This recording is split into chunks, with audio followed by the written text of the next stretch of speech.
అర్థమవుతుంది కదా. మరి కృష్ణ చైతన్యం ఏమిటండి అంటే 3 విషయాలు కృష్ణుడు భగవద్గీతలో చెప్తున్నాడు. అంటే అసలు ఏమిటి కృష్ణ చైతన్యం అంటే? కృష్ణ కాన్షియస్నెస్. ఏం చేయాలి ఇప్పుడు నేను? కృష్ణ చైతన్యం అంటే 3 విషయాలు తెలుసుకోవాలి. చూడండి, ఏమిటా 3 విషయాలు అంటే, భోక్తారం యజ్ఞతపసాం సర్వలోక మహేశ్వరం సుహృదం సర్వభూతానాం జ్ఞాత్వామాం శాంతి మృచ్చతి అని చెప్పంటాడు కృష్ణుడు భగవద్గీతలో. ఏమిటాడంటే నేనే భోక్తను. భోక్త అంటే ఎంజాయర్ అని అర్థం, భోగించేవాడిని. కృష్ణుడు అంటున్నాడు, నాయనా నేను భోగించేవాడిని, నువ్వు కాదు. దేనికి భోగించేవాడట? యజ్ఞ తపసాం. చూడండి, యజ్ఞము అంటే ఏమిటి అంటే మరొకరి సంతృప్తి కోసం చేస్తే, వాస్తవంగా భగవంతుడి సంతృప్తి కోసం చేసేదాన్ని యజ్ఞం అంటారు.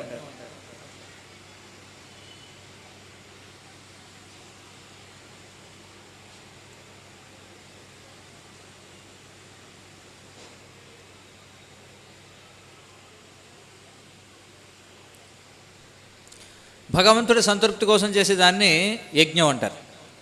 ఈరోజు మనం చేసిన కార్యక్రమాన్ని యజ్ఞం అంటారు. ఎందుకంటే మనం ఇక్కడ నా పుట్టినరోజు మీ పుట్టినరోజు చేయట్లా. ఎవరి పుట్టినరోజు మనం చేసుకునేది? కృష్ణుడి పుట్టినరోజు. కాబట్టి అది యజ్ఞం. యజ్ఞం అంటే భగవంతుడి సంతృప్తి కోసం చేస్తే యజ్ఞం అంటారు. భగవంతుడు కాకుండా ఇతరుల యొక్క సంతృప్తి కోసం చేస్తే అది యజ్ఞం కాదు. కానీ మీరు గమనించినట్లయితే ప్రతి ఒక్కరూ ప్రతిరోజు యజ్ఞం చేస్తూనే ఉన్నారు. ఎలా? కృష్ణుడికి చేయట్లా, వేరే ఎవరికో చేస్తున్నారు. అంటే ప్రతి ఒక్కడు ఉదయం లేచిన దగ్గర నుంచి ఎవడో ఒకరిని సాటిస్ఫై చేయాలి, అవునా కదా? ముందు మన శరీరాన్ని సాటిస్ఫై చేయాలి, లేకపోతే కష్టం కదా. ఉదయం లేచిన దగ్గర నుంచి మన శారీరక అవసరాలు కొన్ని ఉంటాయి. కొంతమందికి ఉదయం లేచిన వెంటనే సిగరెట్ కాల్చాలి, లేకపోతే కాన్స్టిపేషన్, మల విసర్జనం జరగదు. కొంతమంది టీ తాగాలి, టీ తాగకపోతే వాడికి మల విసర్జనం జరగదు. కొంతమంది మద్యం సేవించాలి. కొంతమంది చూస్తుంటాం ఉదయాన్నే బ్రహ్మ ముహూర్తంలో తూలుతూ ఉంటారు కదా. వారికి ఎందుకంటే శరీరాన్ని సాటిస్ఫై చేయాలన్నమాట. ఇక శరీరం సాటిస్ఫై అయిన తర్వాత, ముందు నా శరీరం సాటిస్ఫై అవ్వాలి, తర్వాత నా కుటుంబ సభ్యుల శరీరాలను సాటిస్ఫై చేయాలి. చూడండి, తర్వాత ఎవరు? నా తర్వాత నా భార్య, నా సంతానం, నా యజమాని, నా సేవకుడు, నా పుత్రులు, వీళ్ళని సాటిస్ఫై చేయాలి. ఇంకా అది కూడా అయిపోయిన తర్వాత ఆఫీసులో బాస్ని సాటిస్ఫై చేయాలి. అది కూడా అయిపోయిన తర్వాత ప్రభుత్వాన్ని సాటిస్ఫై చేయాలి.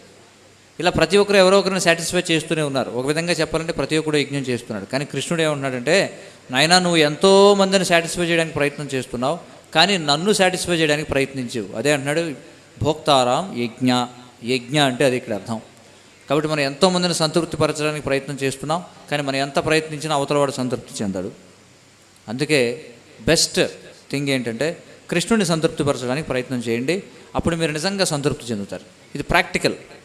నేను ఏదో ఊరికే చెప్పడం వల్ల, మీరు ప్రయత్నించి చూడండి. ప్రతిరోజు మీరు మీ ఇంట్లో చక్కగా భగవంతుడికి ఒక పత్రాన్ని, తులసి దళం శ్రేష్టం, లేకపోతే అది కూడా లేదని మనం చాలా దౌర్భాగ్యవంతులు అండి అనుకుంటే ఏదో ఒక ఆకు పట్టుకెళ్ళి కృష్ణుడి దగ్గర పెట్టండి. పుష్పం, ఏదో ఒక పుష్పం, వీలైతే సుగంధం వచ్చేటువంటి పుష్పం. పత్రం పుష్పం, ఫలం, ఫలం అంటే ఏమిటి? ఒక పండు. తోయం అంటే నీరు, లేదా ఇంకా అవకాశం ఉంటే పాలు. చూడండి, లేదా రకరకాల పానీయాలు, ఏదైనా సరే. ఆ విధంగా వాటిని అర్పించడం ద్వారా భగవంతుడు సంతృప్తి చెందుతాడు. చూడండి, అదే మనం చెప్పుకున్నాం. మన కుటుంబంలో మన వారసులకి కోట్ల రూపాయలు వచ్చినా వాళ్ళు సంతృప్తి చెందరు. ప్రభుత్వానికి కోట్ల రూపాయలు ట్యాక్స్ కట్టినా ప్రభుత్వం సంతృప్తి చెందదు. కానీ కృష్ణుడు మాత్రం ఒక తులసి దళాన్ని ఇస్తే సంతృప్తి చెందుతాడు. Provided it should be given with భక్తి. దాన్ని భక్తితో ఇస్తేనే. చూడండి, ఇక్కడ ముఖ్యమైనటువంటి ఇంగ్రీడియంట్ ఏమిటంటే, ఇందులో ముఖ్యమైనటువంటి పదార్థం ఏమిటంటే భక్తి. భక్తితో ఇస్తే భగవంతుడు దేన్నైనా స్వీకరిస్తాడు. అర్థమవుతుంది కదా. కాబట్టి కృష్ణుడు ఏమన్నాడంటే, నాయన నువ్వు ఆనందంగా ఉండాలంటే, ఇదిగో నువ్వు ఇప్పటివరకు చాలామందిని సాటిస్ఫై చేయాలని చూసావు, నువ్వు నన్ను సాటిస్ఫై చేయి, నువ్వు ఆనందంగా ఉంటావు. భోక్తారాం యజ్ఞ, తర్వాత తపసాం అనేటువంటి మాట వాడారు. తపసాం అంటే ఏమిటండి? తపస్సు. తపస్సు అంటే ఏమిటి? దుఃఖాన్ని స్వీకరించడం, వాలంటరీ పెనెన్స్. అంటే ఇష్టపూర్వకంగా కొంత అసౌకర్యాన్ని స్వీకరించడం, దాన్ని తపస్సు అని చెప్పి అంటాం. మనం అందరం ఇష్టం ఉన్నా లేకపోయినా ప్రతిరోజు కొంత తపస్సును స్వీకరిస్తున్నామా లేదా? చెప్పండి, స్వీకరిస్తున్నామా లేదా? మనకి ఇష్టం లేని పనులు ఎవరు చేయట్లేదా? అందరూ ఇష్టం ఉన్న పనులు చేస్తున్నారు ప్రతిరోజు, చెప్పండి. లేదు, ఇష్టం లేని పనులు ఎన్నో చేస్తున్నాం, దాన్ని తపస్సు అంటారు కదా. సాధారణంగా మనం చూస్తే ఈ రోజుల్లో ఎవరికి ఉదయాన్నే నిద్ర లేవాలని అనిపించదు, కానీ ఏం చేస్తారు పాపం, ఉద్యోగం చేయాలంటే పాపం ఉదయాన్నే వెళ్ళాలి. లేదా కొంతమందికి రాత్రి ఎక్కువసేపు ఉండాలని ఉండదు, కానీ ఏం చేస్తాడు, ఇష్టం లేకపోయినా యజమాని కోసం ఉండాలి, జీతం రాదు. చూడండి, ఇలా ఒకసారి మీరు అనాలిసిస్ చేసుకుంటే మీ జీవితంలో ప్రతిరోజు మీకు ఇష్టం లేని పనులు మీరు ఎన్నో చేస్తున్నారు. కొంతమందికి స్నానం చేయడం అంటే ఇష్టం ఉండదు, కానీ చేయాలి, పక్కవాడు ఫీల్ అవుతాడు. చూడండి,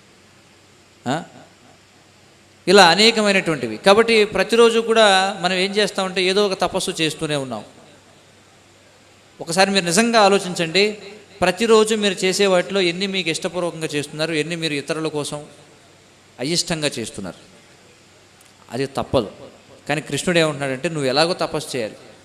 సరే, నా కోసం తపస్సు చేయకపోతే నువ్వేదో తపస్సు చేయకుండా ఉంటానని అనుకోకు. ఎవడో ఒకటి కోసం తపస్సు చేయాల్సిందే. నన్ను సాటిస్ఫై చేయకపోతే ఎవడో ఒకరిని సాటిస్ఫై చేయాల్సిందే, నీకు తప్పదు అది. నువ్వు నాకు అభిషేకం చేయలేదనుకో, మనం చూస్తుంటాం ఒక్కోసారి కొంతమంది సినిమా యాక్టర్లకు అభిషేకం చేస్తుంటారు.